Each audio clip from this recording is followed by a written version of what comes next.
following program is a presentation of the Options Insider Radio Network. For more programs, visit www.theoptionsinsider.com or search for Options Insider Radio in iTunes.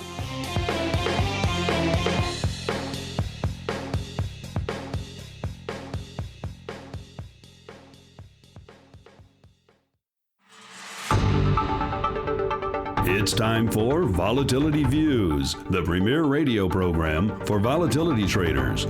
Each week, we'll dive into the world of volatility, how to manage it, profitable strategies, and how to avoid the pitfalls of trading volatility. If it involves volatility, you'll find it on Volatility Views. And now, the Volatility Exchange is proud to present your hosts, Mark Longo and Don Schlesinger.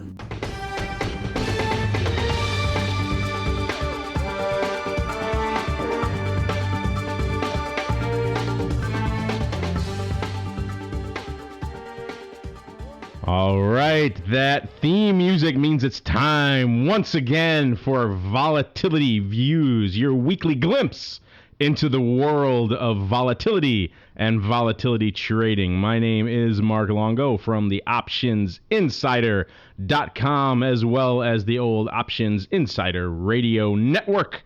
And I'm very pleased to be joined here on the old Volatility Views panel by my boon companion, my co-host, the yin to my yang, the dark side to my light side, none other than Don Schlesinger from the Volatility Exchange. Don, welcome back to the show, sir.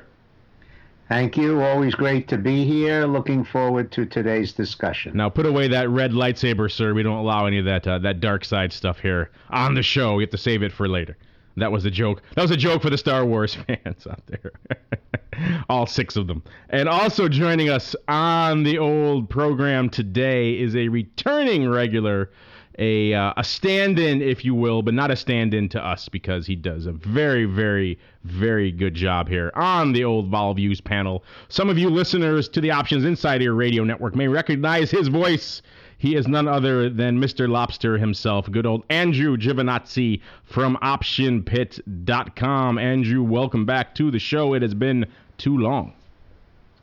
Well, yeah, thank you very much. I like being a stand-in. I guess it's always good to be something in life, and I guess a stand-in, as opposed to maybe like a has-been, is much better. So I'm glad I'm a stand-in. I like being a stand-in. It makes me feel good.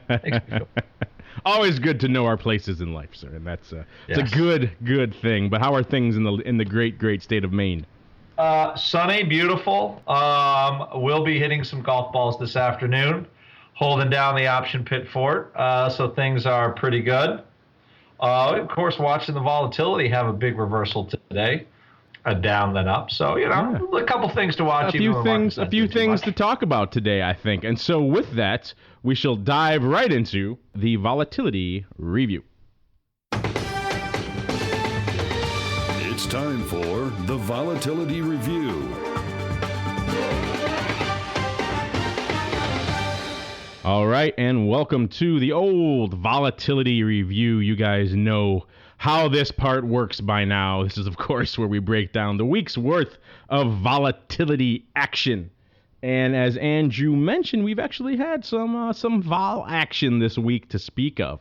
It's been kind of interesting to watch. I think he mentioned the VIX, so we'll start there with just volatility kind of creeping out as we saw yesterday, and then today heading into a weekend, a bit of a reversal for what we've typically seen going into the weekends of late, which is the VIX actually, as of our recording time, which is close to 1 p.m. Central here, the VIX on Friday is up about half a point right now, or almost 3.5%. Of course, the major indices are down about 0.5% as well, so that is, of course, driving a lot of that bump. But still interesting to see that, we've typically seen VIX, I guess you can say, underperform going into the end of the week from most of a volatility perspective. And we saw yesterday, of course, people flocking to dump volatility premium in the S&P and, of course, crushing the VIX as a result. So people have certainly been not reticent to unload some vol premium over the past few months. But today, a little bit different. So, Andrew, why don't you give us your take on this week's worth of vol action, what we saw earlier in the week, what we saw yesterday, and how that's playing out today thus far? What's funny is actually volatility started lower in the week, has moved kind of up, down. It actually hit a low for the week this morning. And as we had that sort of the happy rally from from the bank earnings, was another thing that really looked that bad.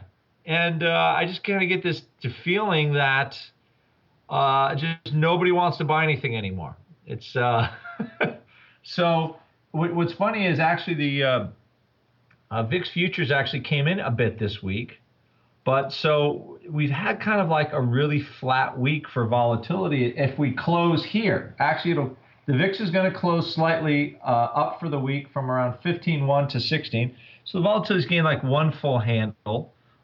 Futures came in a little bit, not much, but it's basically been like the week that never happened. I think that's what we're going to call it. The week in volatility that never happened, because realistically, the market hasn't gone anywhere. So you've got realized vol, I don't even know what it would be this week, almost zero. And we had a little tick up. I think they tried to take the weekend out early this morning, and they stuck it right back in again. That's the odd thing, is watching them do this dance every week and watching how they're always in a race, as the market makers always are at the end of the week, to get that weekend out, and now they're pumping it right back in. It's kind of like they're chickens with their heads cut off sometimes. Right, and I think what does that bode for, Monday morning, right? As we move into VIX settlement here, they've got the futures are they were, I think at one point the futures like 90 cents over this morning when the vol came out really early this morning. So it was a nice little, we had a nice little sell-off. It's funny, like the Friday volatility sell-offs, I almost tell myself, no matter what my vol position is, I'm shorted. I always probably don't. I regret not taking the Friday off or taking the position off on that morning print, because it just invariably kind of goes back up during the end of the day. And then I got to wait all next week for the volatility to get back to that level. So anyway, but that's kind of what it's been feeling like lately, because we have been in a realized volatility environment. It's been kind of declining. So at some point, I think the options have to kind of go with it. And right now, earnings have been sort of a big, as you would say, Mark, a meh. They haven't been near as horrible as everybody thought. Even when they're good, doesn't seem like the market likes them very much. So, and that's kind of where we are. We're in a meh market. Don't forget also, Mark, you made the point, and we shouldn't gloss over it, and that is the action of VIX or the action of the futures really cannot be disconnected as if it had a mind of its own entirely from what the market movement is on the particular given day. I think it's reasonably safe to say that the weekend effect that will drive VIX down, coupled with a rising market on a Friday, almost certainly is going to give you a sell-off in the VIX. But on a day such as this one, where all the major indices are down, albeit not a great amount, then you've got kind of opposing or conflicting forces on VIX. You've got the usual weekend Friday effect that wants to take it lower, but you've got a down day in the market that ordinarily on any other day would want to take it higher. So those two kind of fight it out during the day, and it's not altogether clear which wins out at the moment. The fact that the market is down and that VIX is rising sort of has the upper hand, but we'll see what happens between now and the close. Yes, it is. Like we talked about earlier, that push and pull is always present in the space, and their initial gut reaction is to take it all out Friday morning, and then they put it back in when they realize they're wrong. And like Andrew kind of intimated, this sets us up for an interesting Monday morning, where if everything else holds steady going into Monday morning, they're just going to crush this thing again on Monday morning, and they'll take out that weekend's coming out sooner or later, and they're on the trigger ready to do it. It's just whether they do it now or they do it next week. But this usually, sometimes you can get some decent values from a volatility perspective. I know, Don, you don't like to talk about buying vol, so don't cover your ears for a second. But you can usually get some premium levels that are essentially have been already forwarded to Monday or even Tuesday sometimes, depending how aggressively they've taken out the decay for the weekend. If you're looking on Friday, but looks like today won't be one of those days. Speaking of one of those days, Don, it's been an interesting one from a NASDAQ vol perspective as well. So what has your take on the week that was, or the week that still is, I should say? What is your take on the week so far here from a NASDAQ vol perspective? Well, I'll try to cover both NASDAQ and S&P since Andrew mentioned realized volatility and what a quiet week it was. And so actually kind of summarizing realized volatility for both of those major indices, it was actually off quite a bit.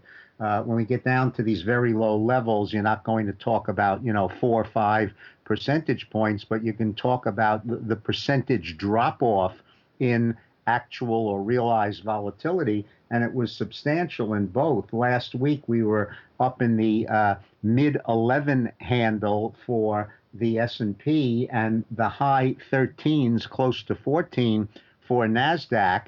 And as we look at the 1 month historical 21-day moving average, we've got 9.64 back in the single digits for S&P, and NASDAQ back into the 12 handle at 12.6. So a considerable drop off from last week. The other observation that I would make, because this is really quite striking, we sometimes talk about the volatility of volatility, or vol of vol. And I commented a week or two ago that in the case of both of the indices, especially S&P, we had seen levels of vol that were almost unprecedented, and that were up over 200, something like about 220 volatility of the 1 month volatility of the S&P. Well, nothing like that is ever sustainable over any long period of time.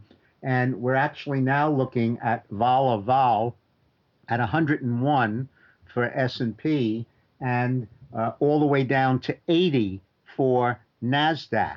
Now that's 1 month vol of 1 month vol. And the norms are about 87 to 93 or so. So what we basically have is fairly normal levels right now, but that have dropped dramatically from the levels that we were talking about and commenting about a couple of weeks ago. So not only is volatility very low, but it has now gotten to the point where it just doesn't move around quite as much as it was a couple of weeks ago.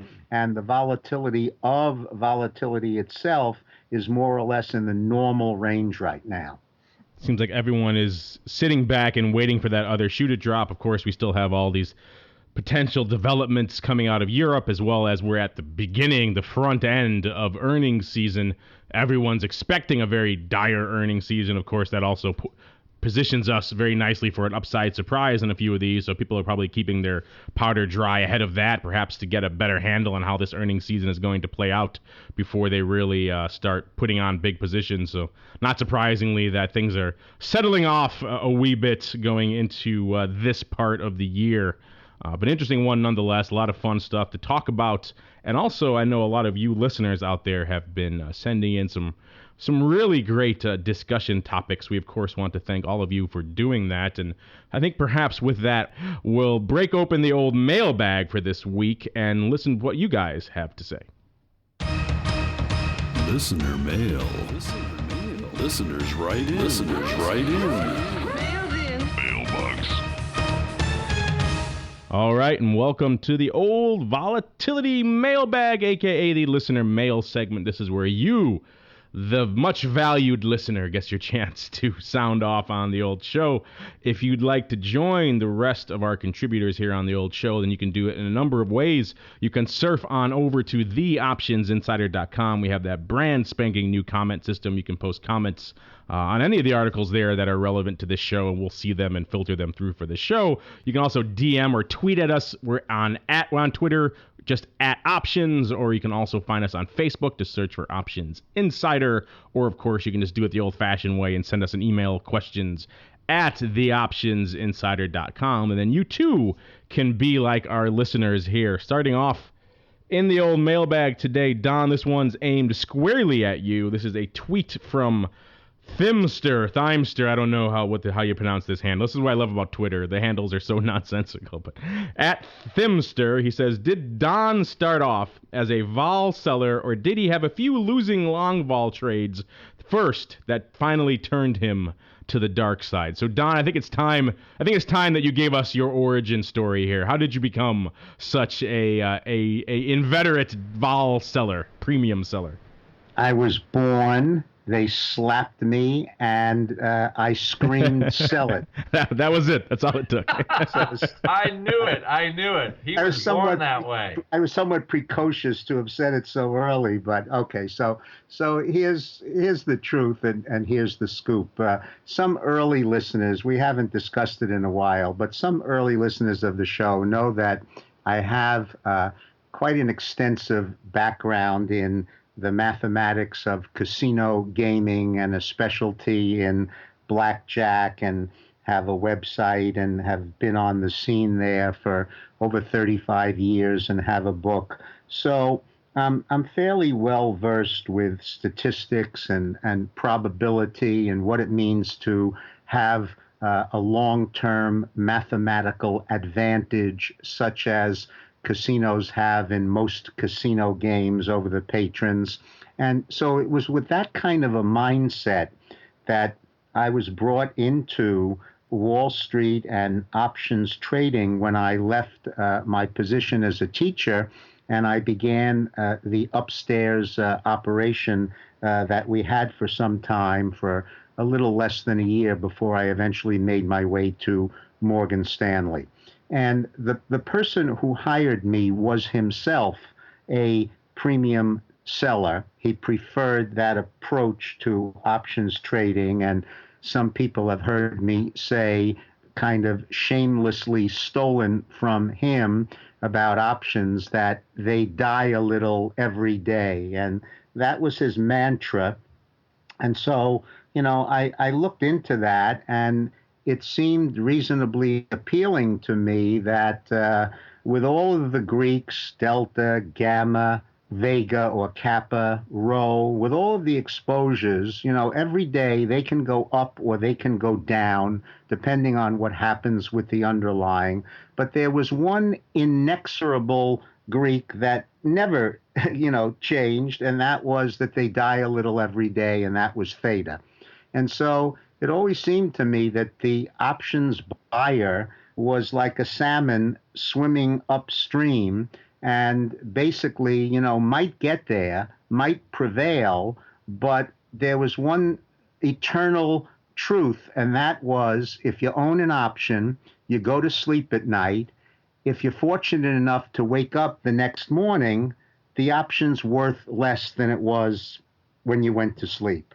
And so, they always tear the pages off the calendar, and basically you can't reverse time. And that was something that appealed to me as if somewhat of a house edge. Now, Andrew and premium buyers will be quick and they'll be correct to point out that this apparent edge or attractive feature, it should really be entirely offset by the gamma aspect of options, and the fact that markets move. And every time markets move and you own an option, or if you own a straddle, for example, that should be good for you, particularly if there's enough movement. And in a perfect world, when options are priced correctly, you should have that equilibrium and that trade-off between the attractiveness of selling options and collecting theta, and the attractiveness of owning options and being able to gamma scalp and try to make profits as the underlying moves. Well, as everybody knows, and we've kind of beaten this to death over the years, it's not quite a fair game. And we've pointed out over and over again that over long periods of time, and this was something that was known to me when I started out, implied volatility and the volatility at which we get to sell options, if we so choose, is somewhat higher than the actual realized volatility that the underlying goes on to display over the time that you hold the option. So to me, at the outset, it almost looked like the game was a little bit rigged, and that it was rigged in favor of the time premium seller who enjoyed this spread or risk premium of implied volatility over realized. And I likened that to the house edge at a casino game. You might not win all the time, and surely you won't, but it seemed to me that that was the right way to go.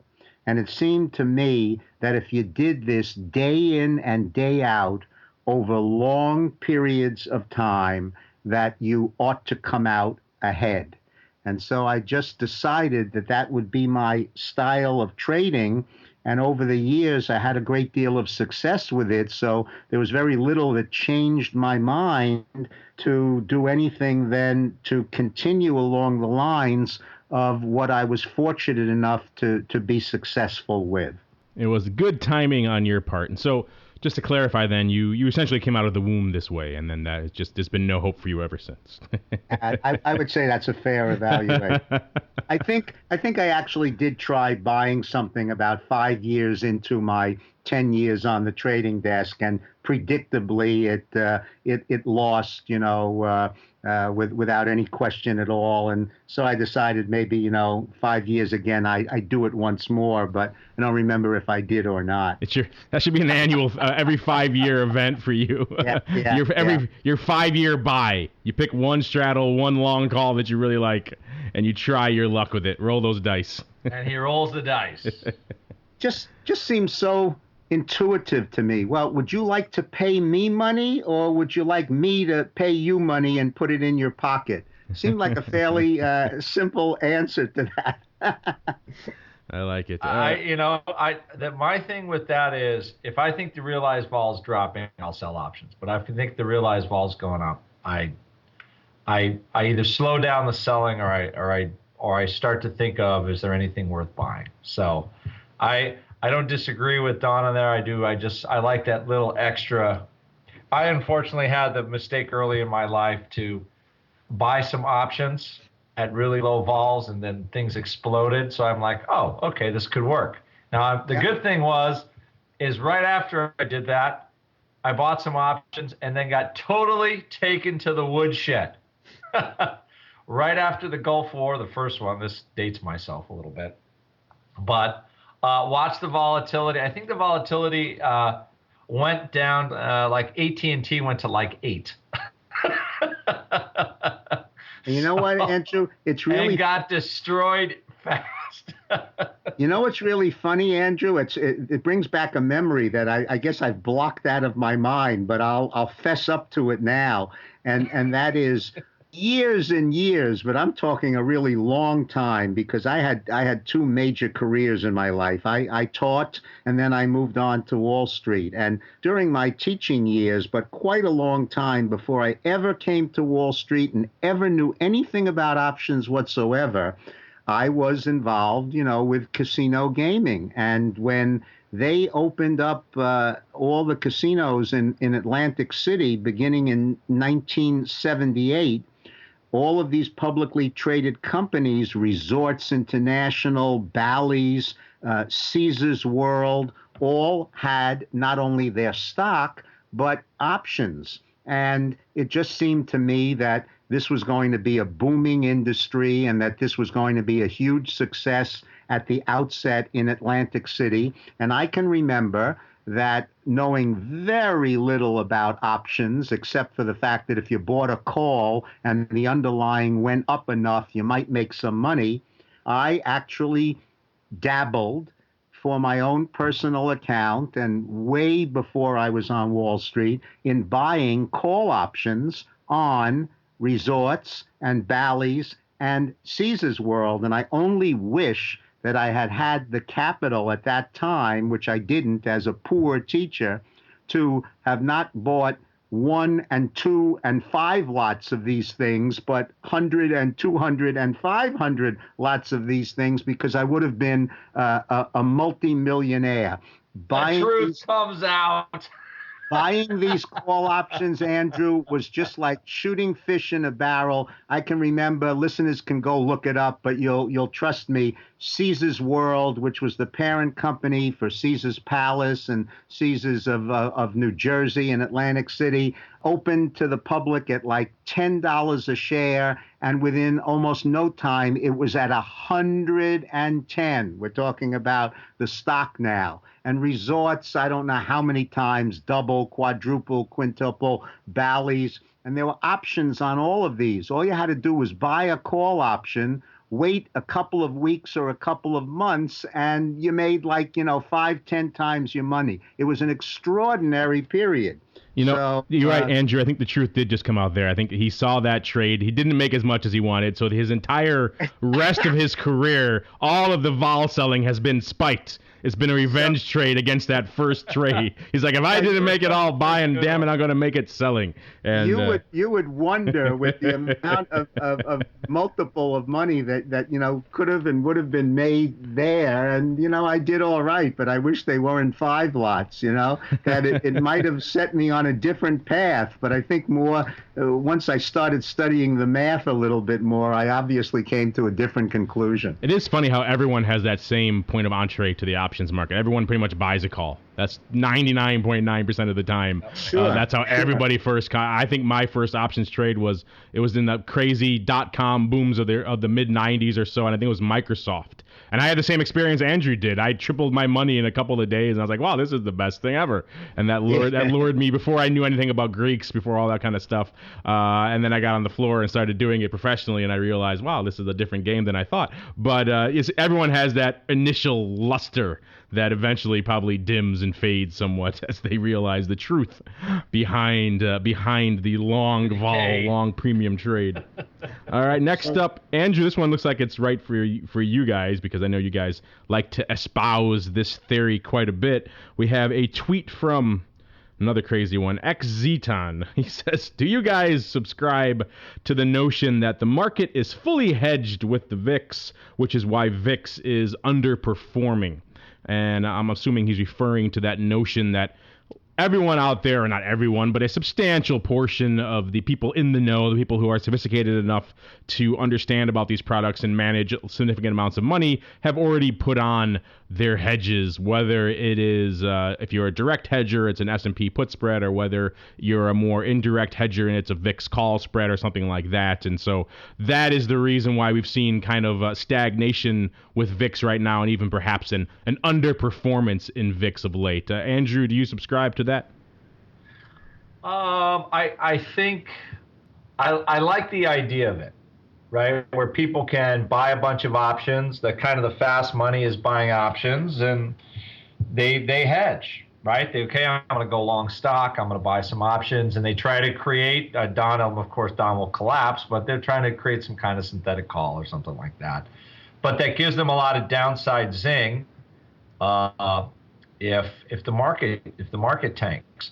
So the thing is, and it's exactly goes to Don's point, it's not what you buy, it's how you buy it, right? And if people keep bidding up the VIX, right, which is what I believe they're doing now, because underlying volatility is just not there to support any kind of the valuations we have. It's mostly just everybody getting the willies. It's a technical term, by the way. That most people that have been bidding up the vol to protect themselves, they're not really worried right? If the market starts to rally a little bit, they're happy as heck because they have the long side and they let their juice just die on a rally. So people that are buying volatility or buying volatility products for a spike, you've got to think about the relative values that you're paying for this stuff. And I think a lot of times what you're finding is right now you're paying 16, 17 vol for some out-of-the-money puts. You need a pretty darn good move for this stuff to perform. Or if you're buying VIX call spreads, you don't understand the layers of premium that you actually purchase when you do that. You're buying future premium, you're buying the options. That probably doubly makes Dawn start to twinge because you've got to buy 2 layers of premium. So, I mean, you have to understand what makes up the value of the volatility you're buying. So, is the market hedged in a way? I think a lot of people buy protection now. Do they pay a lot of money for it? I do. And then on the off chance, if the market tanks, then they feel good. They sell it out, and they're actually able to do something. But you need a pretty darn good move right now to get that stuff to perform. I'm not saying it can't happen, but you need a big move because big moves have been priced in. Don't forget, they're pricing the big moves in. It's interesting. A lot of people espouse this theory. A lot of talking heads on TV like to espouse this theory. I think Mark is a big proponent of this theory in general. I've always been a little bit ambivalent towards it myself.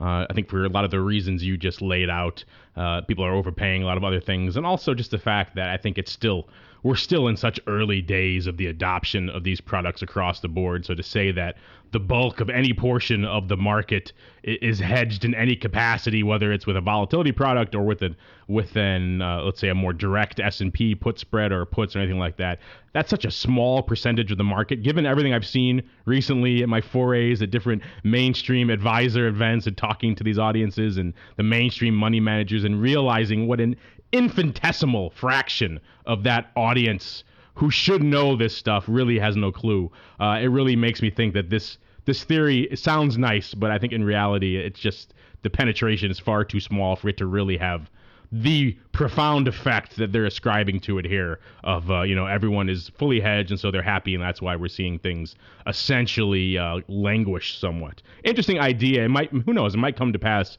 further down the road a bit when these products become a little bit more ubiquitous, perhaps when these Volex guys finally get their products launched, the new products, and there's some significant penetration, then we can talk about everyone being fully hedged. What do you think, Don?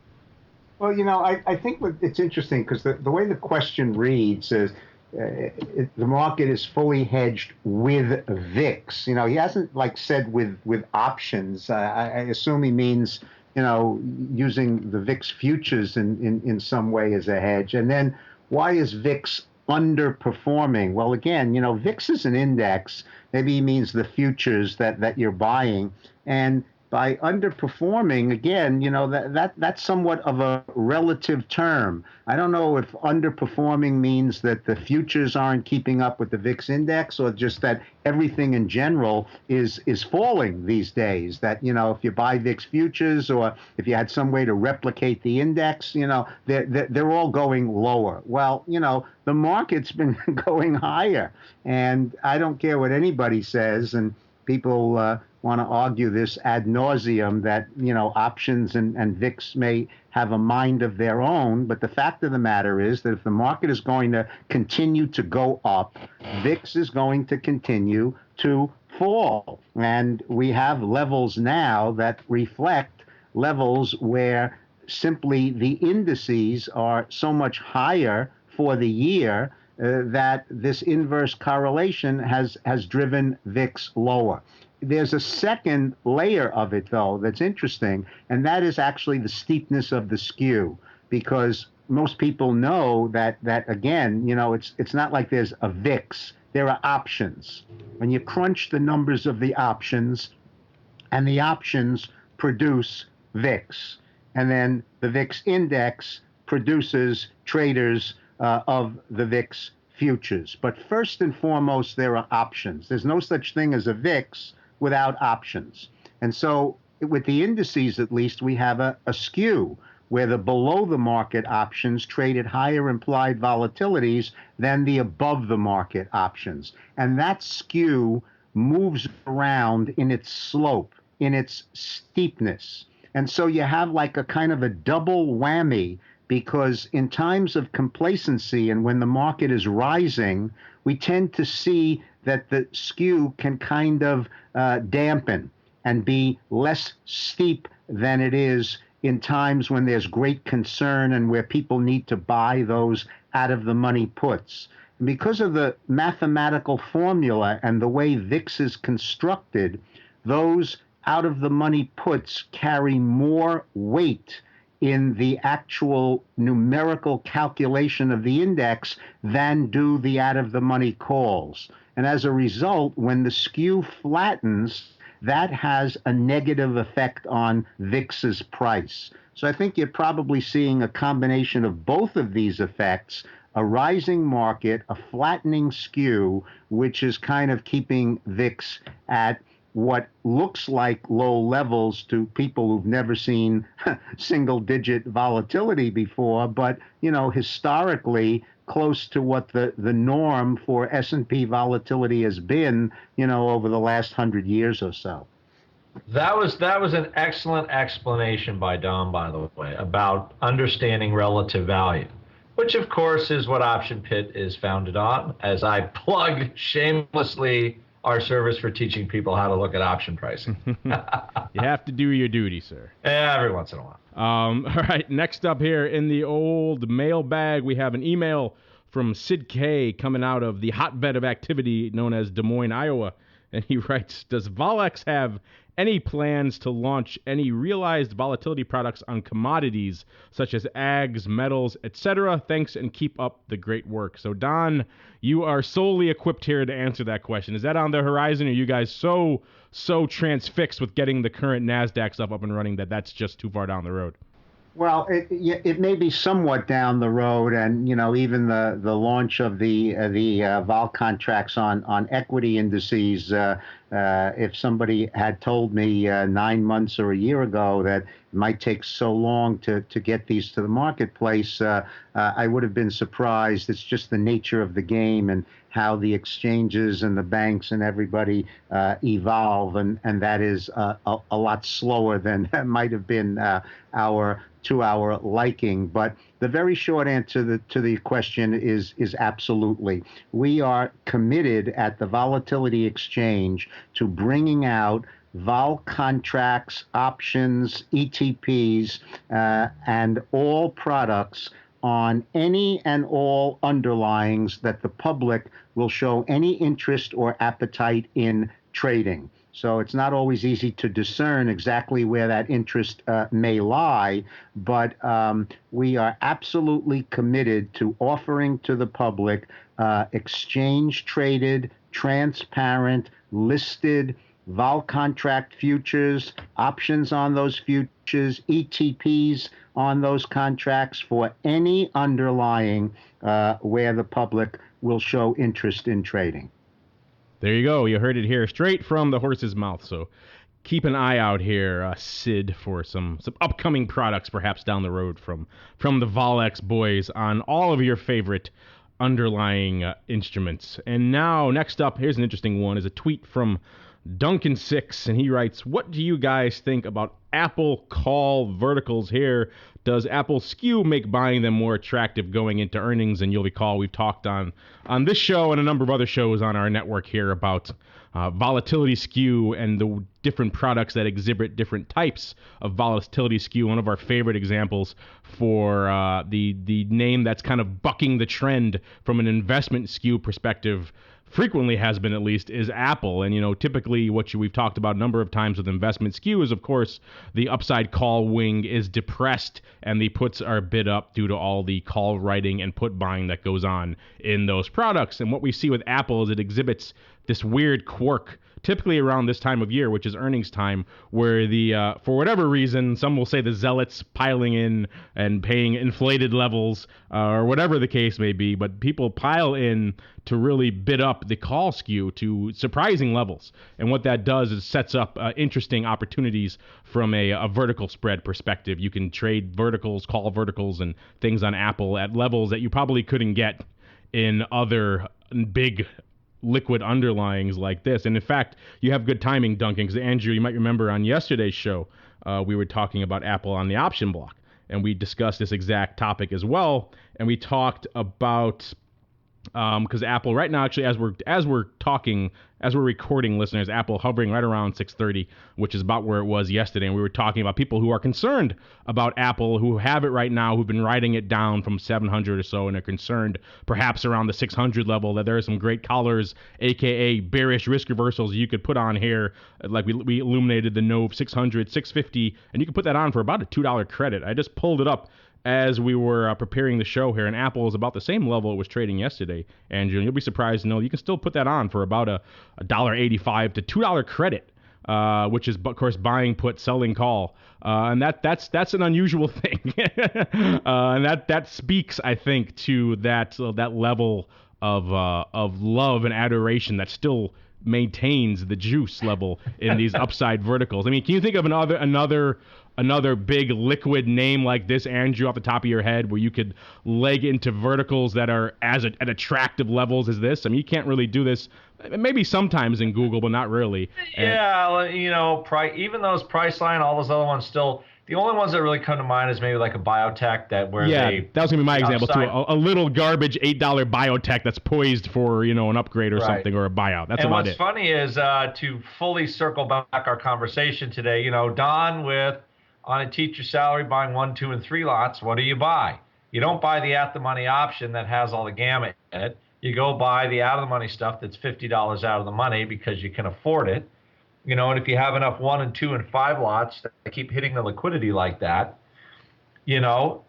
just like people could be paying up for puts in the SPX right now, people could be paying up for calls in Apple because that's where the kind of the demand is on that side of the curve.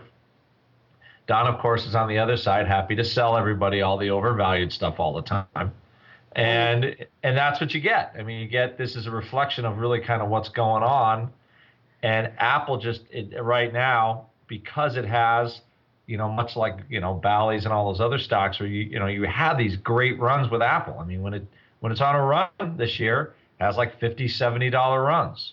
And we're probably going to see another one. So, and Andrew, there's that undeniable attraction pull of leverage, and this is the hallmark of options. The fact that the underlying can move 5 or 10%, but I might make 50 or 100% on my option, especially the out of the money calls that you've just mentioned. And so when you do have a stock that is in the public eye, that's as hot as something like an Apple, that has shown the tendency to move an incredible amount to the upside over the years, that pull of leverage and that lottery effect, let me invest just a little bit. I don't care if it's out of the money, because if this thing moves, I could become rich, is what makes for this very unusual phenomenon on the skew, which we just don't see very often, of having these calls traded implied volatilities that normally are reserved for the other side and for the puts.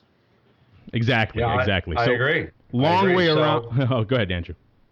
No, just like in the earnings, like the call spread is probably one of the, if you're going to play a gap on earnings or a run up, it provides the best edge for the dollar you spend, because you really do have a good shot at, making 50, 60, 70% without having to lay out tremendous dollars for the bounce, or for the run up. So, yeah, and that's all from skew. Yeah, so long way around to answering your question here, Duncan. But yes, we do think that even now, and of course anyone who knows skew knows that a little bit of a sell-off actually makes that upside skew look even more attractive from a vertical perspective. So yes, This is a good time here to perhaps, if you're one of those devotees of Apple and think it's going to turn around to the upside and relatively aggressively, and you're thinking about verticals, this is not a bad time to start looking at those, including some of the ones we laid out earlier in the show. And then looks like last up here in the old mailbag, we have a good question for Don here. This is the Facebook question from Alexander S.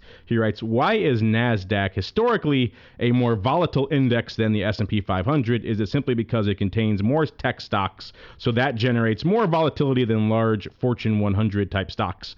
Also, can you recommend any good products for trading NASDAQ volatility? Thanks for answering my questions and for this fantastic one-of-a-kind program. Well, you're welcome there, Alexander. And this is a two-pronged questions. I think we'll start with the first prong first. And Don, since you've been watching NASDAQ vol so aggressively of late, why don't we have you start off with an answer here from Mr. Alexander S.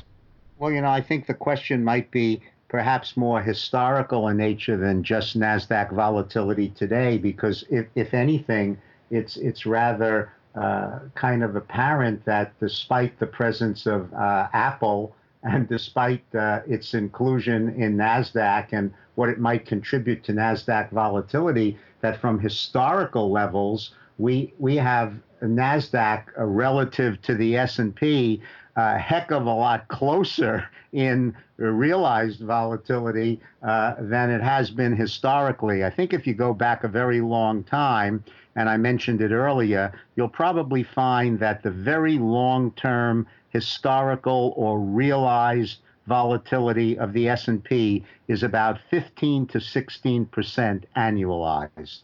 And when you take a look at NASDAQ over those same periods of time, it's about 50% higher at about 24% realized volatility. So yes, I do think that that's due to the nature that the component of NASDAQ is obviously very heavily weighted towards the technology side, and that historically speaking, the tech stocks have always been more volatile than your Fortune 500 or your S&P 500 or the Nifty 50 or the top 100 names in terms of volatility. But if anything, nowadays, and despite the presence of Apple, you actually have NASDAQ volatility relative to the S&P considerably lower from a relative standpoint. We talked about recent volatility of even going back 3 months on the S&P is about 11.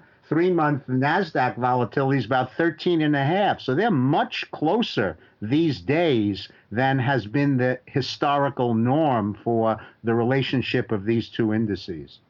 Thank you for that, Don. And as for the second part of your question here, Alexander, this is where it gets a little bit trickier here from the product recommendation side. This is something we've talked about a number of times here behind the scenes and off the show and in different aspects of what we do here on the old network and at the old Insider about NASDAQ and NASDAQ volatility in particular. We get a lot of questions about how to trade it and what are some good ways to do it. And unfortunately, we talk all day long about this ecosystem of VIX ETPs that have sprung up specifically around S&P 500 volatility, and some of them are better than others. I think most of them are probably fall into that meh category that Andrew likes to ascribe to me. But the same thing can't be said for NASDAQ, where there really isn't the same ecosystem of ETPs specifically geared around NASDAQ volatility. I mean, there's, of course, VXN, but that's not really a tradable product. It's more of a theoretical thing to watch. And then, really, you're still kind of stuck with things like NDX or Qs and then trading, volatility through those. It's a more, removed, indirect way of doing it. It gets back to what we talked about on our earlier programs about using, straddles and delta neutral and hedging and that sort of thing to be more of try to be more of a pure NASDAQ vol play in that sense. But right now, I can't really think of any good any good NASDAQ volatility products. Certainly not ones that I would recommend to our listeners. And Andrew, are you familiar with any floating around out there that I am not? The easy answer is no. For me, anyway, no. We'll have to do our best to change all that, and we'll be coming out with the NASDAQ 100 vol contract futures, which will be a pure play on settling to the realized actual volatility of the NASDAQ 100 index. And again, it's coming, guys. I know you've heard me say it before, but our meetings are numerous, and every week we just get a little bit closer to the launch of these products. So the day shall come. Well, Don, looks like you guys did your homework. You guys did your homework very well there in picking a very underserved market, because aside from what you guys are proposing and what's coming down the pike, I can't think of anything else. So you're really in a league of your own there for that sense. So Alexander, I guess the moral of the story is sit tight for a little bit longer, and the Volex boys will be riding to your rescue very shortly. All right, and thank you for that, Alexander, and all the rest of you who wrote in. We had a lot of great questions. I think we could probably just do a whole show on mailbag if we wanted. We're getting so many great questions from you guys, so keep it up. Again, surf on over to theoptionsinsider.com. You can comment, you can send us emails, questions at theoptionsinsider.com, or hit us up on Twitter at Options, or on Facebook, just search for Options Insider. All great ways to get in touch with us, and then you too could be like Alexander and Duncan and the rest here and have your question heard and answered right here on the old program. But now we're going to close up the mailbag for this week and dive right into the Crystal Ball segment. And now we take a look at the crystal ball.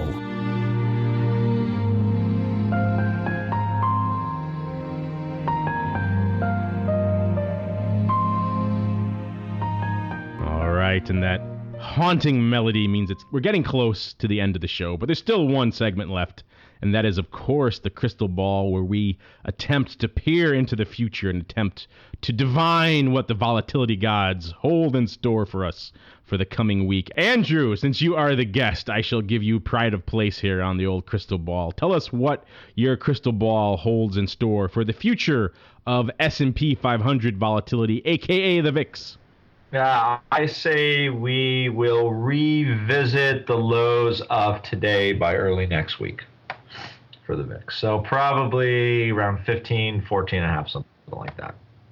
Yeah, it's going to be hard for it to get lower before the election, although there's going to be some sort of on people like kind of joking on juice between now and the middle of, what is it, November 7th. I can't remember when I go to the polls, but yes, and I think that's probably the last. If there's anything keeping the volatility up right now, it feels like it's that. So, but we'll probably get some fits and starts in the meantime for the volatility products. Just kind of, I don't see it going really too much past the 14 level though for the VIX. Yeah, that's a tough one to do before the election. Yeah, definitely. I think, of course, if everything holds steady to today for the rest of the day, I definitely agree that on Monday particularly, we're probably going to see a pronounced sell-off in this stuff. And then the rest of the week, I think the earnings gods will hold sway. And you're probably right. There is a definite floor here from a vol perspective because we have a very big event coming up in a little less than a month. Crazy to think that we're that close to the general election. I think it's a vol trading market too, And if the earnings, I am of the mind usually after about the first 20 earnings reports, you pretty much can get you have a sense what the earnings will be. And what the earnings are is not as bad as everybody thought.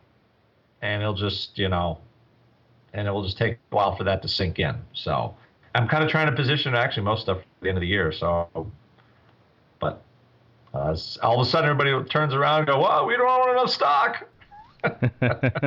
And I, of course, I apologize to all of our international listeners. We're going to be very U.S. focused for the next month or so with all the election stuff coming up. So if you're from Australia or from Europe or whatever, you can just cover your ears. Of course, this stuff tends to impact you too, and it certainly impacts the market. So it's worth discussing here on the old program. And Don, what say you, sir? What does your crystal ball have in store for us for the coming week from a NASDAQ volatility perspective? Well, a couple of comments. In terms of the election, I think most people who are following the polls closely realize that things seem to have tightened up a little bit over the last couple of weeks. And so the fact that there's an election in a month per se might not always augur for increased volatility if the outcome were more or less discounted and generally known. As soon as you start to have a little bit more doubt or a little bit more uncertainty and the possibility that it could go either way, you inject that higher level of uncertainty, and that's always the fuel for volatility, be it implied or realized. So I think we may have a little of that at play or in play over the coming month. I won't disagree with VIX falling that both you and Andrew have noted, but I think I'll try to make an interesting call here, and that is that while that might be happening, I think it's very possible that realized volatility may actually increase over the short term. That's not too hard to say when it's as low as it is at the moment, but with S&P at 9.6 and VIX at just about 16, you've got almost a 6.5 point spread between the two, which is historically somewhat on the high side. So a spread such as that can revert to the mean or average of about 3 or 4 points in a number of ways. Just one-sided, realized could go up, or VIX could go down, or possibly two-sided, realized could go up while VIX was going down, and they could meet somewhere in the middle, or at least get closer to each other. So I'll make an interesting call here and say that over the next week or so, I would look for lower VIX, but possibly higher realized or actual volatility in both S&P and NASDAQ. Going out on a limb a bit there, Don. I think that's a good point, too. The election certainly has changed, at least over the past week, post-debate. It certainly is more of a horse race than a lot of people were making it out to be prior to this week. Of course, that could change on a dime. But still, it is interesting to note that probably will perhaps lead to a little bit more, or the potential, I should say, for more vol as we get closer towards the big day, the big election day. All right, and that's going to do it for the old crystal ball segment. That's also going to do it for this episode of Volatility Views. But before we go, I'd like to check in with my fellow panelists here on Vol Views and see what's going on in their respective necks of the woods. Starting off with you, Mr. Giovinazzi, beaming in all the way from Maine. What is coming up in the land of the pit? We have an event with the street. What is it? November 10th, I believe. It's a Saturday from like 9 to 5. All day, Mark Sebastian, Jill Malandrino, Jim Bittman from the Options Institute, they are going to take their Saturday and teach all of you how to use volatility when selecting your option trades. Now, Don will just say, sell it all and let God work it out. But there might be a little bit of science to, some of the potential buying, or even maybe sometimes options are just too cheap to sell, really. So, and that's what they will be focusing on for all of you that are interested. It's a great topic. Andrew, I was glad you added a couple of names after Mark, because it started to sound like we were going to be all day with just Mark Sebastian from 9 to 5. Yeah, that's an aggressive day. I made the same comment on the show yesterday, Don. I said, my God, that's a long day with Mark Sebastian. Mark decided to share the space with, one of the more foremost educators in options with Jim. Actually, Jim Bittman gave me, I love it when I love telling him this. I go, you gave me my first option class when, you had to take the SIBO test in 1991. I go, that's how long you've been around. You were teaching classes 21 years ago. And he's like, oh, wow, I really feel old now. Yeah, he was actually still a floor trader for O'Connor then, too. He wasn't full-time option. Yeah, he wasn't at the Option Institute yet. I'm sure that cheered him up. But yes, Don, that's funny. I made the same comment yesterday on the Option Block show. I said, my God, I know Mark can speak, but 8 to 5, that's a tall order even for him. Great minds think alike. But, Andrew, I'm glad you brought it up, because I think for a lot of listeners of this show, that event might be particularly interesting. It's very vol-focused. And like we said, we were joking, but it is an intensive all-day thing. If you really want to get into the nuts and bolts and the nitty-gritty of volatility, then you probably want to check it out. And you can find that, I believe, on OptionPit/events. Yes, you should be OptionPit/events.com. Or go to OptionPit. It should be somewhere. And I actually put in my blog yesterday the link to it. So anybody who listens to the Option Insider Radio Network and does not get our high-quality blog, we do do a recap of what we think was the most interesting trade of the day on the blog. A lot of it is actionable for the next day, as Mr. Longo well knows. So indeed, it's worth that. Basically, for us, that's how you keep up to date with what's going on at the old option pit. There you go, listeners. Everywhere. Always good to let the people know where they can find your upcoming stuff. Speaking of upcoming stuff, Don, aside from the mad scramble to get the NASDAQ products launched, what else is cooking over there in the land of Volex.us? Well, actually, I've been speaking about it for a number of weeks now. We have a kind of a landmark study that I think the marketplace is going to find very interesting, and I can't confirm the date at this moment, but we're working on bringing the author of the paper on vol contracts as an overlay to an equity portfolio onto Volatility Views, and there's a very good chance that we'll actually get him for next Friday. So we're close to putting that paper out, to publishing it, and we would love to have him on the show to discuss the methodologies and the findings. In addition, we do have several other guests who are booked for upcoming weeks. As the show was proceeding, I got confirmation of a guest for the week following next, and we have others booked into the month of November. So hopefully our listeners will be happy that I'll be able to shut up a little bit and they'll be able to listen to some smart people talk.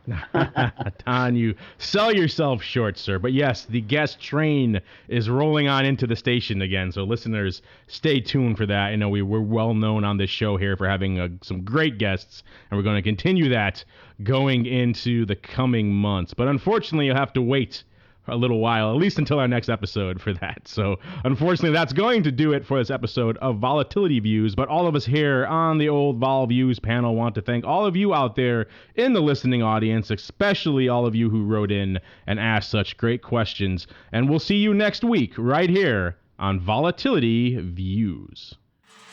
Thank you for listening to Volatility Views. Join us next week as we keep our listeners on the cutting edge of finance and risk management with lively topics relating to volatility.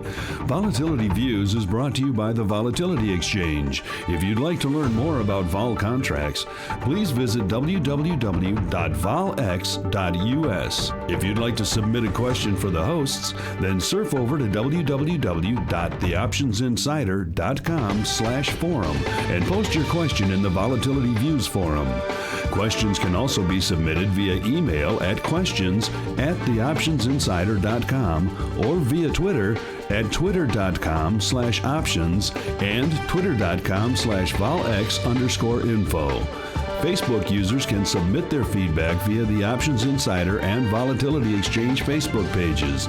Voicemails are also welcome at 312-544-9356.